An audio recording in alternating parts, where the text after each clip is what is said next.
Hello everyone, Brian here. So I am about to go back on something I said in a prior video. And I thought about pulling that video down, and then I thought, well, no, this is what you face when you work on these things. So in the last video, I talked about the fact that I went to put this piece on here, and it didn't fit at all with the illustration on the cardboard.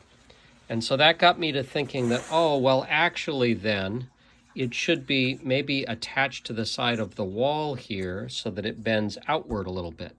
So that's what I did. I glued it in that way.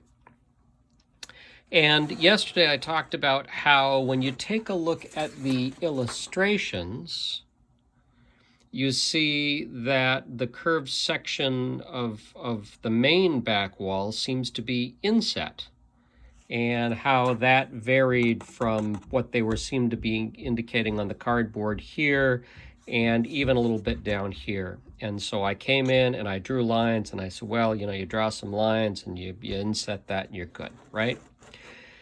So then, so now I had glued those two in place. And then I went to take the roofs and put them on. And when I fit the roofs on, as you might expect, looking at the illustrations, the roofs want to go all the way out to the edges.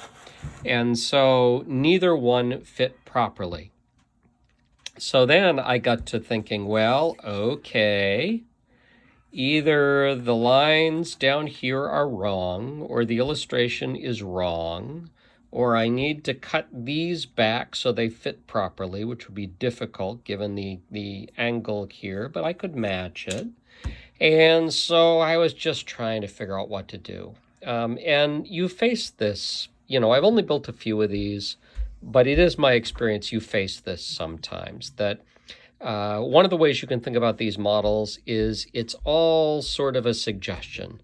And as long as you stay close to it, you're good enough, right? We're not taking scale drawings of these structures and actually building them precisely. So in the end, what I decided to do was to leave the roof pieces as they were and to move both of these. So fortunately, I hadn't glued this side of this one yet.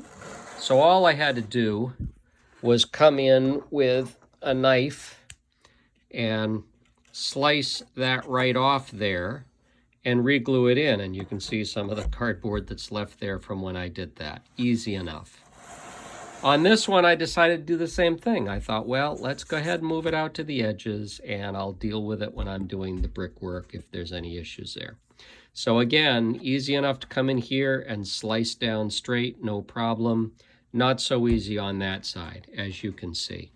And what I ended up doing was just slicing right down through the cardboard right there, and then I came in on the other side and sliced away, and then I repositioned and re-glued that there. So that's the way I'm going to go with that, and when it comes time to actually putting the brickwork in, I am going to work around what I've decided to do.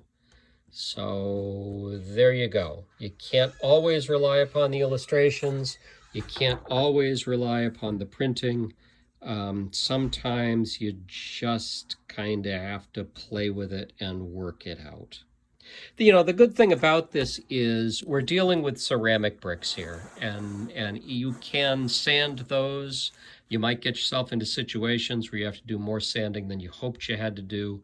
But you've always got an opportunity to sand these things to make it work. So sorry about the bad advice last time around. I'm not going to promise you that that's the last time that will happen.